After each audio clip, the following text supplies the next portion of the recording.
And news to share, he went to visit some family this weekend. Good morning, Toastmasters and guests. Good morning, Leroy. I want to start this off by prefacing the fact that every year for about 17 years I would go and see my family. And there's a reason for that. And the title of my speech is Death. And please don't be alarmed by it. It is something that's unavoidable. There's nothing you can do about it once it's happened. But the only thing that you got to do is make adjustments to your life. And the reason I talk about this is because I want to try to bring to you guys how I got to be the person that I am now, prior to this. On December the 27th, 1999, my brother called me and my brother said, I just wanted you to know that our mother is in the hospital, but there's no alarm, everything is okay. When he said that, I kind of paused for a second. Have you ever got like an uneasy feeling about something? Because on December the 25th, she was perfectly fine. December 27th, we found her in the hospital. So fast forward to January the 1st, 2000, my sister calls. And when my sister calls, I pick up the phone and she simply says to me, our mother is gone. I'm on the bed and I'm kind of like miffed by that because first I saw on the 25th, she's sick on the 27th, and on the 1st she passes away. And then on top of all of that, her birthday was January the 5th. Now I had to process that all in a span of about 7 minutes, Mike. Because in my brain, this is what happened. If the weather service was a part of my life, they would have said, be aware there's a typhoon, a hurricane, and a tsunami that's about to incur this young man's life. I then could not control the tears that would come from a grown man's body at that time.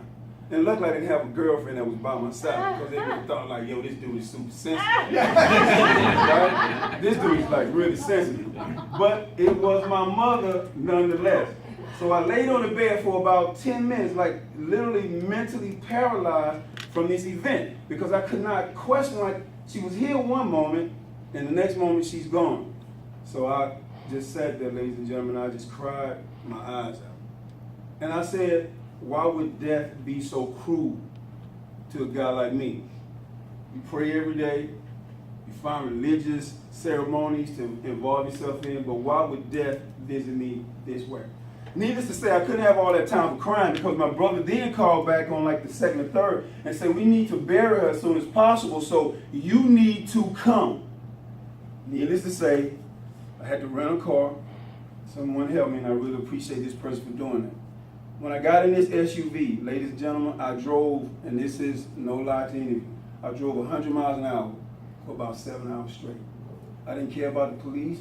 I didn't care about, well, I care about other lives on the road, don't get me wrong. But I left about 9 o'clock at night, so the roads aren't really that busy. So driving at 100 miles an hour, just pretty much straight through, a lot of things were going through my mind. I said, this woman that loved me has now left me.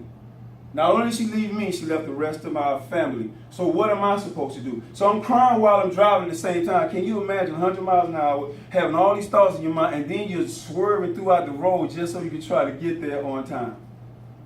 So I arrive, I get there, and then my brothers and sisters, they ask me, do you want to participate in setting up anything? And my answer to them was no. Because I felt if I would have wrote anything or said anything, I would have started instantly crying all over again. So I held that back. I said, no, you all need to take care of all of this because I'm in no position to do anything that pertains to her. The next day, January the 5th, we go to the church. And when you walk inside of a church when someone has died, it doesn't matter who it is, it doesn't change. There's always somber feelings in there. Everybody's confused. Everybody's lost. Nobody knows what is supposed to transfer from that moment to the time you bury them in the grave. So my brothers and sisters, they went up to view the body. I was the last one to view the body. So when I walked up there, and this is what happened in my mind. I'm looking at this corpse, but this corpse once birthed me. I'm looking at this face, and I have her DNA. But what was interesting is that my mind said, this person shall no longer speak to you. This person shall no longer smile at you. This person shall no longer say, I love you. Then my mind said, what are you going to do? Tears swelled up once again, but this time, the weather service, I held it back. I could not let my brothers and sisters see me break down like that. I had to be the pillar of strength so that everybody else could just stand strong. Because death is just a powerful thing. It doesn't matter who it is. Like, even if a bird, like I remember as a child shooting a bird and the bird falling out, but as a child I never thought about death other than the fact that I was just having fun. Shoot it, fall down, fun. There you go. Mom said, boy, don't kill creatures. So now I look at this body and I'm standing there and I'm realizing that time is not promised to anyone.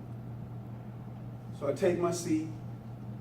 A few minutes pass. We go to the gravesite, and you sit there this time, right? So you sit there, and they get ready to lower this coffin, right? That has this corpse into this ground, and once they put dirt over it, there's nothing that you can really do.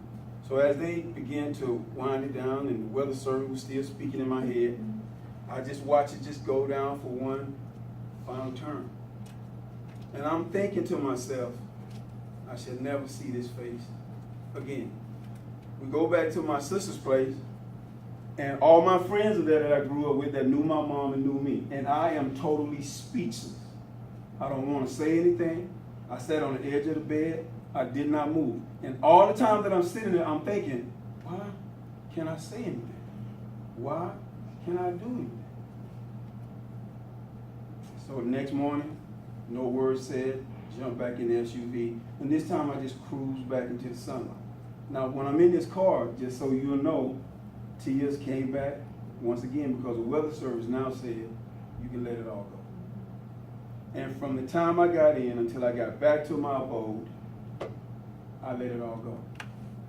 I go upstairs, give a moment to myself, lay down on the bed, and it comes out once again. I can't control it. So the last words I said to myself, I said, God, you are going to have to help me with this one. Because if you do not, I do not think that I'm going to make it.